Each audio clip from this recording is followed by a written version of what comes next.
जिंदाबाद जिंदाबाद अखिलेश यादव जिंदाबाद, जिंदाबाद जिंदाबाद इंडिया गठबंधन जिंदाबाद, जिंदाबाद जिंदाबाद इंडिया गठबंधन जिंदाबाद, दिल्ली में इंडिया गठबंधन जिंदाबाद, प्रियंका गांधी अखिलेश यादव,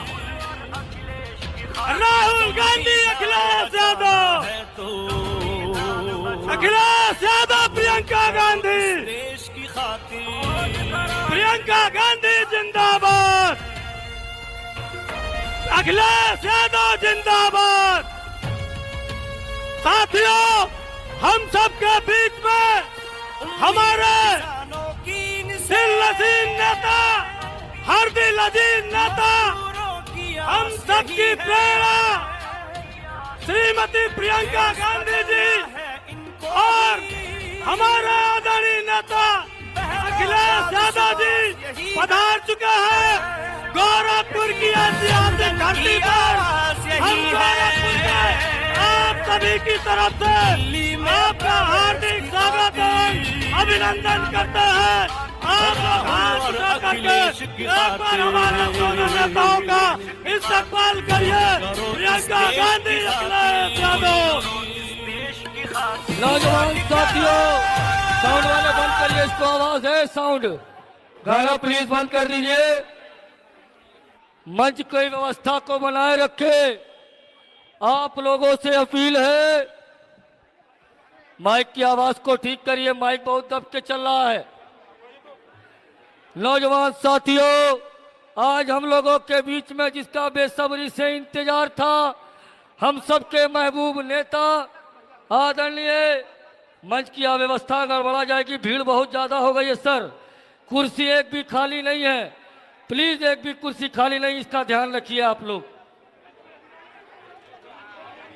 मंच के सांस्कृतिक प्रकोष्ठ के पार्टी के लोगों से मेरा अनुरोध है, आप लोगों से निवेदन है कांग्रेस कि थोड़ा पार्टी हाथ और बढ़ाइए, समाजवादी थोड़ा। पार्टी के लोगों से अनुरोध करता हूं, कार्यक्रम को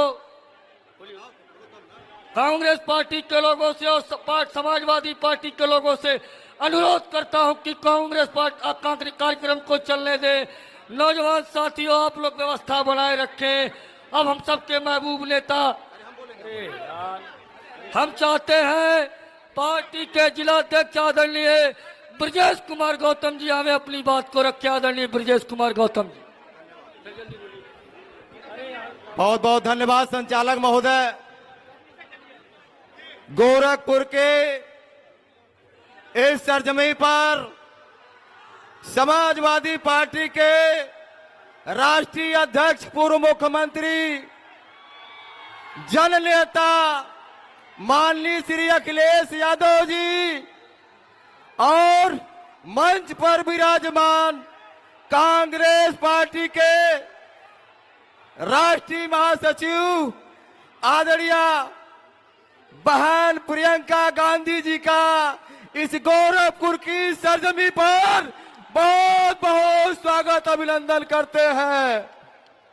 हम अपने साथियों से कहना चाहते हैं कि आप लोग जोरदार ताली बजा करके माननीय राष्ट्रीय अध्यक्ष और बहन प्रियंका जी का स्वागत करें। इस मंच पर विराजमान लोकसभा बहुत स्वागत।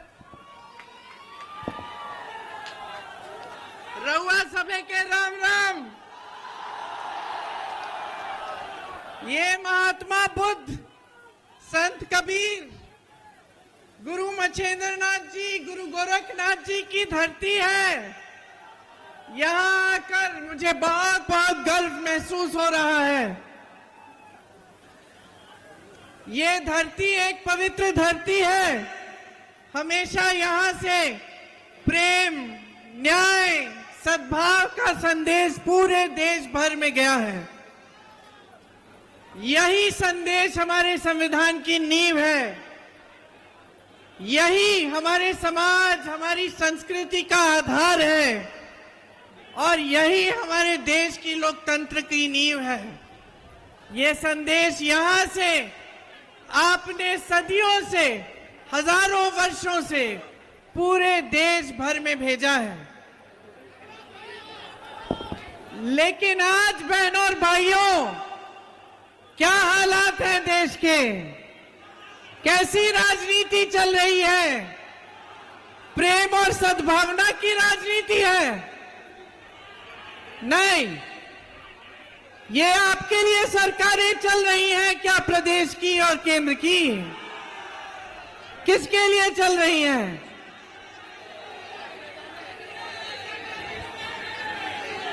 आप यहां सब नौजवान खड़े हो, रोजगार है? देश में 70 करोड़ लोग बेरोजगार हैं आज। 45 सालों में सबसे ज्यादा बेरोजगारी आज है देश में। ये सबसे बड़ी समस्या है कि नहीं है? इसके बारे में मोदी जी बात करते हैं। मोदी जी के लफ्ज से आपने बेरोजगार शब्द सुना है?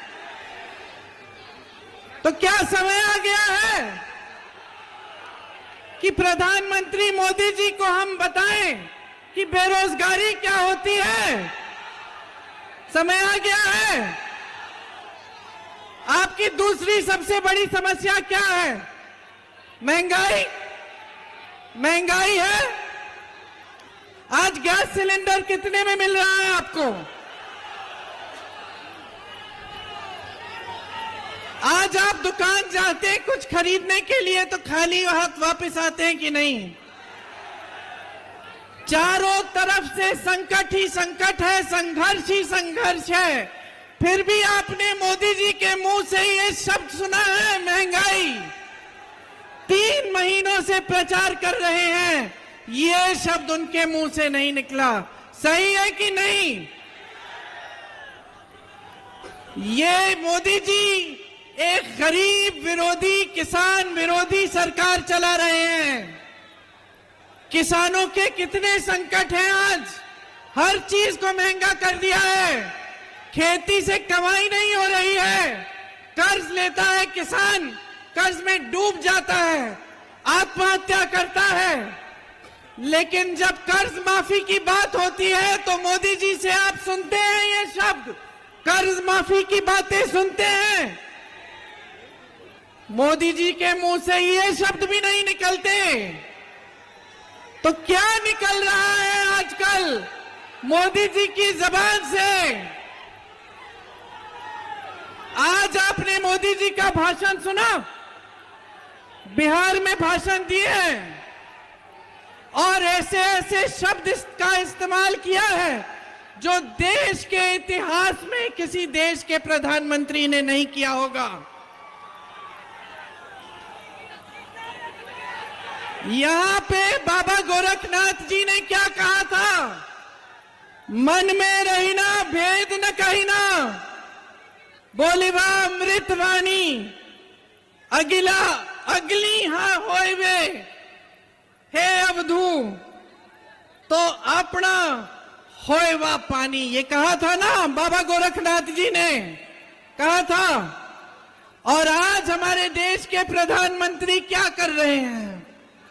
आपने सुना होगा, मैं आ रही थी यहां, मैं उनका बिहार का भाषण देख रही थी और ऐसे ऐसे शब्द उन्होंने इस्तेमाल किए विपक्ष के नेताओं के लिए जो इस देश के इतिहास में किसी प्रधानमंत्री ने नहीं इस्तेमाल किए होंगे। देखिए, प्रधानमंत्री पद का पूरा देश आदर करता है, हम भी आदर करते हैं।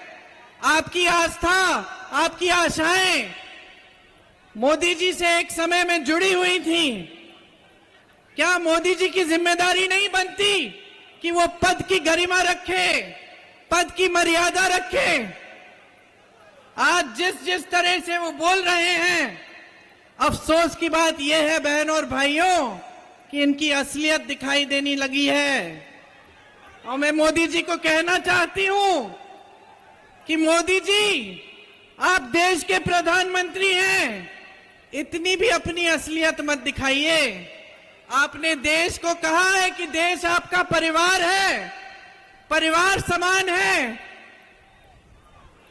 परिवार का जो मुखिया होता है हमेशा परिवार के सदस्यों के प्रति और परिवार के सदस्यों के उनके प्रति एक आंखों की शर्म होती है, वो नहीं खोनी चाहिए, वो हमेशा रखनी चाहिए। तो प्रधानमंत्री जी बौखलाहट में आ गए हैं, भूल गए हैं कि वो देश के प्रतिनिधि हैं, आपके प्रतिनिधि हैं, कि इस तरह के शब्द उनके मुंह से नहीं निकलने चाहिए। आखिर आगे वाली पीढ़ियां क्या कहेंगी कि ये हमारे प्रधानमंत्री के पद को इतना गिरा चुके हैं, पद की मर्यादा नहीं रखी, पद की गरिमा नहीं रखी। ये संविधान की बातें करते हैं, संविधान के लिए आदर नहीं है। इनके प्रत्याशी जगह जगह जाकर कहते हैं संविधान बदलने वाले हैं, आपके आरक्षण छीनने वाले हैं, आपके अधिकार छीनने वाले हैं।